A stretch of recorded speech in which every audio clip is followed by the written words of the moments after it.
अरे गई छूटी शंभू की तारी है और देखी नागिनी अगारी है।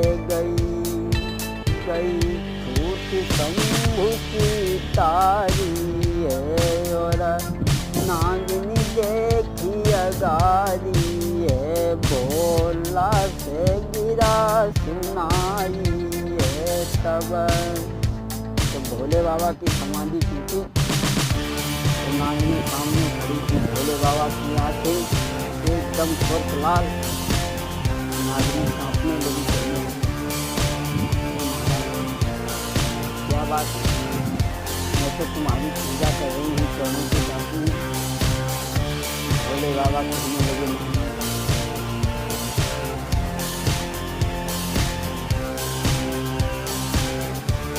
सेवा के बारे में, पूजा के बारे में क्या जानी। और अरे तूने मेरी सेवा नहीं की है, बल्कि मेरा अनादर किया है। ऐसे बेलपत्री चढ़ा करके तूने बार बार से बेलपत्री नागिनी पे गए चढ़ाई और बात से बेल पत्री नागिनी पे गए चढ़ाई और ताई से बिटिया मतो के बड़े नाराज तो मेरी लली मरो तो ले गो भरता। छोटी सी गलती बनी है तो ताई से भय नाराज। छोटी सी गलती बनी है तो भोले बाबा कहने लगे कि वो पूजा के बारे में कुछ ज्ञान नहीं है। तुमने हमारा अनादर किया है, बात से बेल पत्नी चढ़ा कर तुझे मरा पति मिलेगा।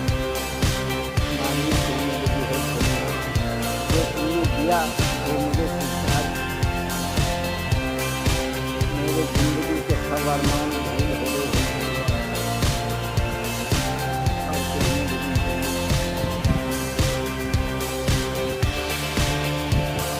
अरे को न मात को लाल पर मरे दिन काल दियो समझाई।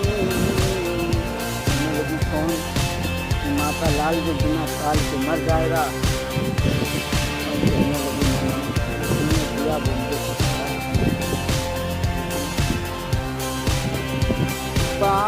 मरे भय पति को भोला कैसे मैं जियाऊं।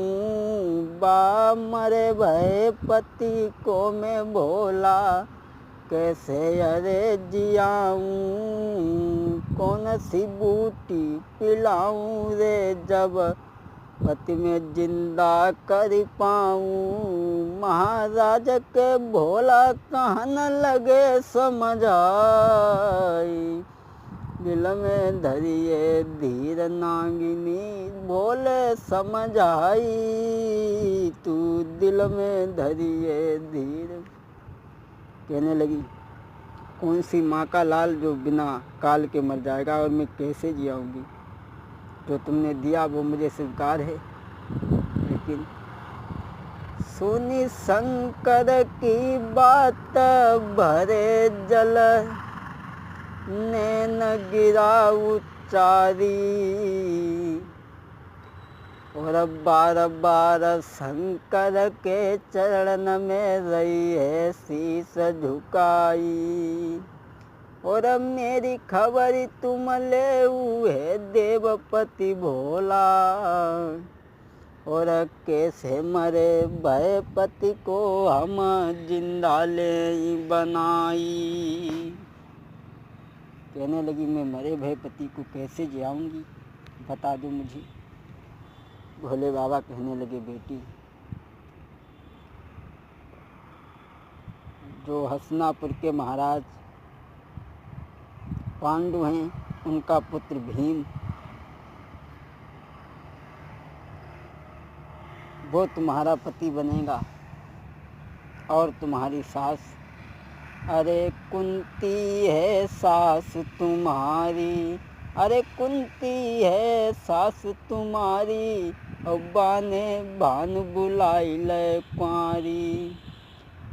अरे बाने भान बुलाई ले कुंवारी, बने कुंवारे पे कन्हैया को जाइलो है सुनु नागिनी री। बने कुंवारे पे ललाय को जाइलो है सुनी नागिनी री। बने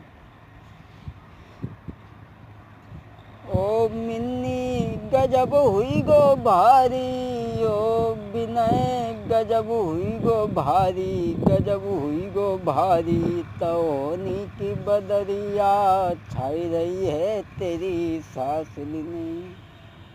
कहने लगी तुम्हारी ससुर का नाम है पांडु और तुम्हारी सास का नाम कुंती है, जिन्होंने कुंवारे पर एक पुत्र को जन्म दिया था। इतनी बात सुनकर के अलमदे कहने लगी भोले बाबा, जब कुंवारे पे उसने एक पुत्र को जन्म दिया तो ऐसी औरत के बेटे की पत्नी बनने से अच्छा है कि मैं पूरी ज़िंदगी कुंवारे ही रह कर के बिताऊं। भोले बाबा कहने लगे सुन, तू पागल है।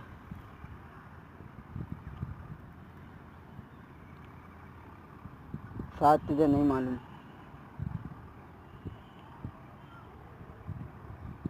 अरे भानुमंत से कुमर, भानुवंश से कुमर, करण एक कुंती ने जायो।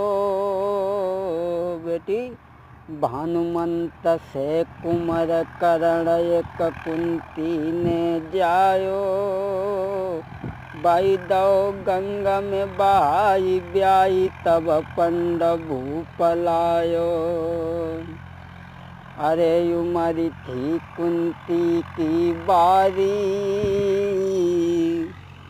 अरे उमरी थी कुंती की बारी, और लगो भूप को श्राप हुई गई काया सब कोड़ी।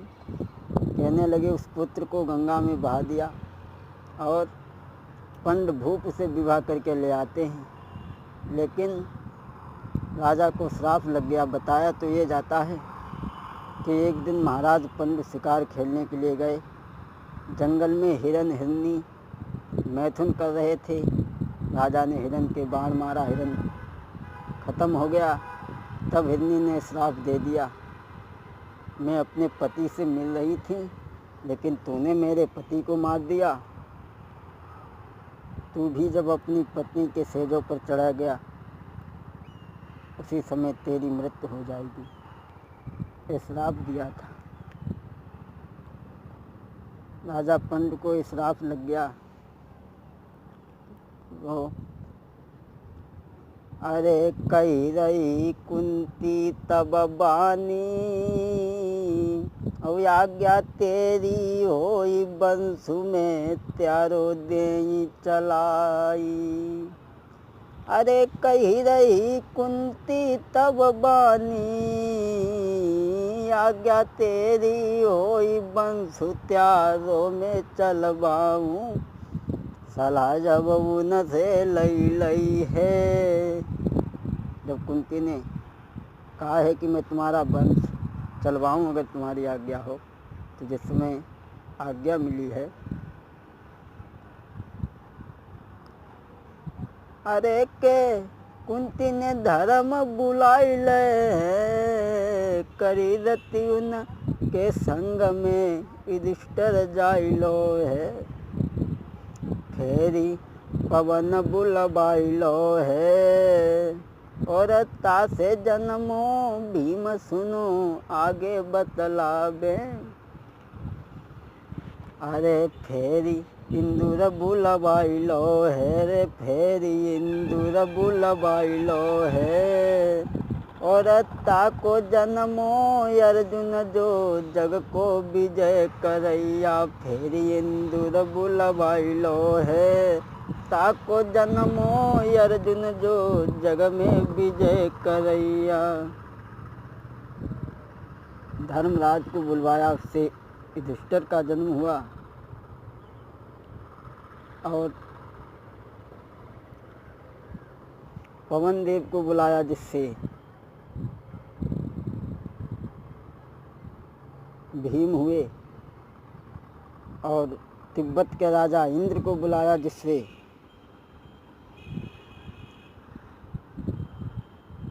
अर्जुन हुए। और माधुरी रानी थी दासी, हाँ माधुरी रानी जो दूजी, और अत्ता से नकुल भय।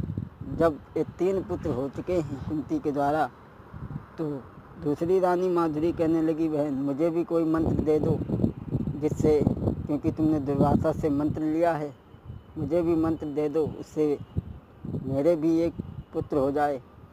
तो एक मंत्र उन्हें दिया है अश्विनी कुमार को बुला करके, जिससे नकुल हुए हैं। और सहदेव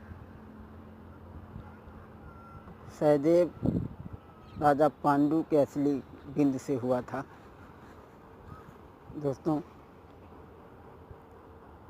पांडु का ये नियम था कि वो सूर्य अस्त होने के बाद में भोजन नहीं किया करते थे।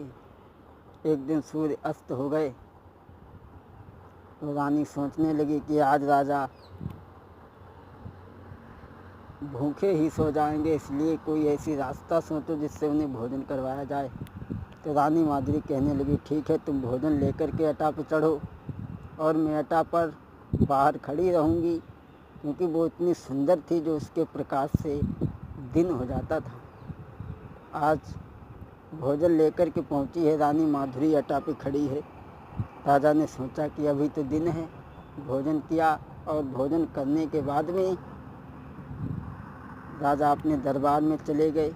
और रानी माधुरी जैसे नीचे उतरी, राजा दरबार में पहुँचे तो अंधेरा हो गया। मंत्री से पूछा, मंत्री अभी दिन था, अंधेरा कैसे हो गया? मंत्री कहने लगा, श्रीमान क्षमा करना, रात हुए 3 घंटे हो गए हैं, लेकिन अभी तो दिन था, छत पे सूरज था। तो कहा है कि वो तुम्हारी रानी माधुरी थी। तो माधुरी के बारे में सुना कि वो इतनी सुंदर है। उसी समय राजा माधुरी के महलों के लिए चले हैं। और माधुरी ने जिस समय देखा है महाराज पांडु को आते हुए, तो कहने लगी, महाराज रुक जाओ, बड़ी ठहर जाओ। माधुरी रानी यूं कहे, पिया प्रेम से बतलाइले, और हाथ बदन पे मति धरे, पिया दूरिय से मन समझाइले। माधुरी माधुरी रानी कही रही है, पिया प्रेम से बतलाइले, हाथ बदन पे मति धरे, पिया दूरी से मन को समझाइले। कहने लगी, महाराज वहीं खड़े हो जाओ। आंगन से चीख करके कहने लगी, महाराज वहीं खड़े हो जाओ, मेरे पास में मत आना, तुम्हें श्राप है। अरे सेज पे सेजरिया के संग सोई, वो तेरी किस्मत में है नाई।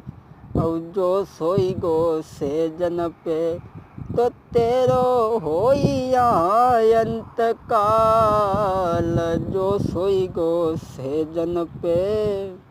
कहने लगी, तुम्हें श्राप लगा है, तुम सेज पे सोओगे तो तुम खत्म हो जाओगे।